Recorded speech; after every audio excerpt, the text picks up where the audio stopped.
ಗೃಹಲಕ್ಷ್ಮಿ ಯೋಜನೆಯಲ್ಲಿ ಭರ್ಜರಿ ಬದಲಾವಣೆ. ಇನ್ನು ಮುಂದೆ ಈ 3 ಕಡೆ ಮಾತ್ರ ಅರ್ಜಿ ಸಲ್ಲಿಕೆಗೆ ಅವಕಾಶ. ಯಾರ್ಯಾರಿಗೆ ಗೃಹಲಕ್ಷ್ಮಿ ಹಣ ದೊರೆಯುತ್ತದೆ ಮತ್ತು ಯಾರಿಗೆ ಗೃಹಲಕ್ಷ್ಮಿಯಿಂದ ಹೊರಗಿಡಲಾಗಿದೆ ಎಂಬುದರ ಸಂಪೂರ್ಣ ಮಾಹಿತಿ ಇಲ್ಲಿದೆ. ಹೌದು, ರಾಜ್ಯ ಸರ್ಕಾರದ ಅತ್ಯಂತ ಜನಪ್ರಿಯ ಗ್ಯಾರಂಟಿ ಯೋಜನೆಯಾದ ಗೃಹಲಕ್ಷ್ಮಿ ಯೋಜನೆಯಡಿ ಮಾಸಿಕ 2,000 ರೂಪಾಯಿಗಳ ಆರ್ಥಿಕ ನೆರವು ಪಡೆಯುತ್ತಿರುವ ಮಹಿಳೆಯರಿಗೆ ಬಿಗ್ ಅಪ್ಡೇಟ್ ಬಂದಿದೆ. ಮುಖ್ಯಮಂತ್ರಿಗಳ ಹೇಳಿಕೆ ಬೆನ್ನಲ್ಲೇ ಸಾರ್ವಜನಿಕರಲ್ಲಿ ಮೂಡಿದ ಗೊಂದಲಗಳಿಗೆ ತೆರೆ ಎಳೆದಿರುವ ಮಹಿಳಾ ಮತ್ತು ಮಕ್ಕಳ ಅಭಿವೃದ್ಧಿ ಇಲಾಖೆಯು ಯಾರೂ ಆತಂಕ ಪಡುವ ಅಗತ್ಯವಿಲ್ಲ.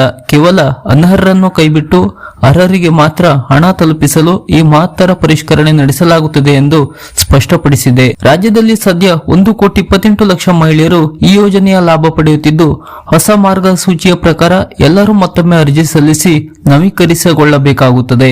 ಹಾಗಾದರೆ ಹೊಸ ಗೈಡ್ನಲ್ಲಿ ಏನೆಲ್ಲ ಬದಲಾವಣೆಗಳಿವೆ? ಸೈಬರ್ ಸೆಂಟರ್, ಮೊಬೈಲ್ ಆಪ್ಗಳಿಗೆ ಬ್ರೇಕ್. ಈ 3 ಕಡೆ ಮಾತ್ರ ಅರ್ಜಿ ಸಲ್ಲಿಕೆಗೆ ಅವಕಾಶ. ಸರ್ವರ್ ಮತ್ತು ತಾಂತ್ರಿಕ ಸಮಸ್ಯೆಗಳನ್ನು ತಪ್ಪಿಸಲು ಹಾಗೂ ನಕಲಿ ಜಾಲಕ್ಕೆ ಬ್ರೇಕ್ ಹಾಕಲು ಇಲಾಖೆಯು ರಾಜ್ಯಾದ್ಯಂತ ಇರುವ 15,000 ಅಧಿಕೃತ ಕೇಂದ್ರಗಳಲ್ಲಿ ಮಾತ್ರ ಹೊಸ ಅರ್ಜಿ ಸಲ್ಲಿಕೆಗೆ ಅವಕಾಶ ನೀಡಿದೆ. ಬೆಂಗಳೂರು 1, ಜಿಲ್ಲಾ 1 ಕೇಂದ್ರಗಳು, ಕರ್ನಾಟಕ 1, ಗ್ರಾಮ 1ಗಳು. ಯಾವುದೇ ಖಾಸಗಿ ಸೈಬರ್ ಸೆಂಟರ್ ಅಥವಾ ಮೊಬೈಲ್ ಆಪ್ಗಳ ಮೂಲಕ ಅರ್ಜಿ ಸಲ್ಲಿಸಲು ಈ ಬಾರಿ ಅವಕಾಶ ಇರುವುದಿಲ್ಲ. ಅತ್ತೆ ಅಥವಾ ತಾಯಿ ನಿಧನರಾಗಿದ್ದರೆ ಸೊಸೆ, ಮಗಳಿಗೆ ಭರ್ಜರಿ ಚಾನ್ಸ್. ಈ ಬಾರಿಯ ಹೊಸ ಮಾರ್ಗಸೂಚಿಯಲ್ಲಿ ಸರ್ಕಾರ ಒಂದು ಪ್ರಮುಖ ಮತ್ತು ಮಾನವೀಯ ಬದಲಾವಣೆಯನ್ನು ತಂದಿದೆ. ವಾರಸುದಾರರಿಗೆ ಲಭ್ಯ. ಈ ಹಿಂದೆ ಗೃಹಲಕ್ಷ್ಮಿ ಹಣ ಪಡೆಯುತ್ತಿದ್ದ ಅತ್ತೆ ಅಥವಾ ತಾಯಿ ಒಂದು ವೇಳೆ ನಿಧನವಾಗಿದ್ದರೆ ಅವರ ಮುಂದಿನ ವಾರಸುದಾರರಾದ ಸೊಸೆ ಅಥವಾ ಮಗಳು ಈ ಯೋಜನೆಯ ಲಾಭವನ್ನು ಮುಂದುವರಿಸಬಹುದು. ಆದರೆ ಅರ್ಜಿ ಸಲ್ಲಿಸುವ ಸೊಸೆ ಅಥವಾ ಮಗಳ ಹೆಸರು ಕಡ್ಡಾಯವಾಗಿ ಅದೇ ಪಡಿತರ ಚೀಟಿಯಲ್ಲಿ ಉಲ್ಲೇಖವಾಗಿರಬೇಕು. ಆದಾಯ ತೆರಿಗೆ ಪಾವತಿದಾರರು, ಐಟಿ ಪಾವತಿಸುವ ಮಹಿಳೆಯರು ಅಥವಾ ಅವರ ಪತಿ ಈ ಯೋಜನೆಗೆ ಅರ್ಹರಲ್ಲ.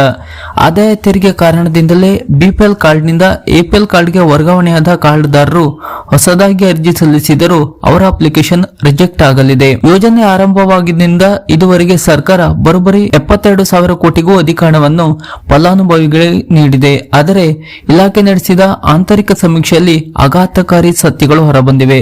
50,000ಕ್ಕೂ ಹೆಚ್ಚು ಆದಾಯ ತೆರಿಗೆ ಪಾವತಿದಾರರು ಅನರ್ಹವಾಗಿದ್ದರೂ ಹಣ ಪಡೆಯುತ್ತಿದ್ದರು.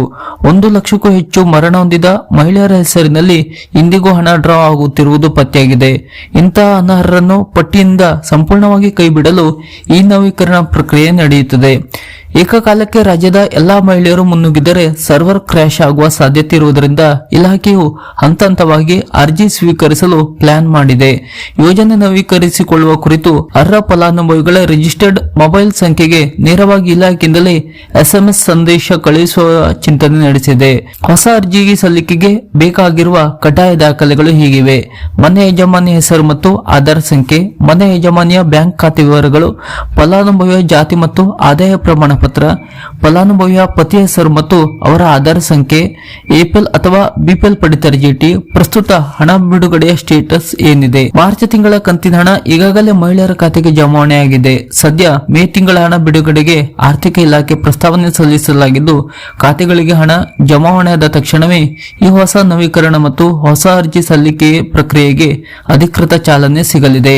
ಈ ಬಗ್ಗೆ ಸರ್ಕಾರ ಕೂಡ ಅಧಿಕೃತವಾಗಿ ಆದೇಶ ಕೂಡ ಹೊರಡಿಸಲಾಗುತ್ತದೆ.